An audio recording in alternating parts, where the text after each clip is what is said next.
যেই মানুষ আমি আল্লাহ এতদর করে বানাইলাম। আসমান আল্লাহ বানাইছেন কুন ফায়াকুন বইলা, ফেরেশতা আল্লাহ বানাইছেন কুন ফায়াকুন বইলা, জমিন আল্লাহ বানাইছেন কুন ফায়াকুন বইলা, কিন্তু আমারে আপনারে আল্লাহ পাক কুন ফায়াকুন বইলা বানায় নাই। আমাকে আপনাকে যখন আল্লাহ বানাইছে, খালাকতু বিয়াদাইয়া, আল্লাহ বলে আমি আমার নিজের হাত দিয়া বান্দা বান্দিরে বানাইছি। কারণ এই চেহারার মধ্যে এত দামি কপাল, ওই কপাল দিয়া বান্দা আমার কুদরতি কদমে সেজদা দিবে।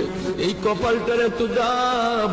এই কপাল কুন ফায়াকুন বললে হয় না, এই কপাল ফেরেশতাদের হাতে বানাইলেও হয় না, আমি আল্লাহ নিজের হাতে বানাইছি। ইংলিশে অনার্স পড়ুয়া একটা যুবক, সে যদি নবীর সুন্নাত তরিকায় চললো, আল্লাহর ভয় কইরা সব গুনাহ থেকে বাঁচলো। Likey.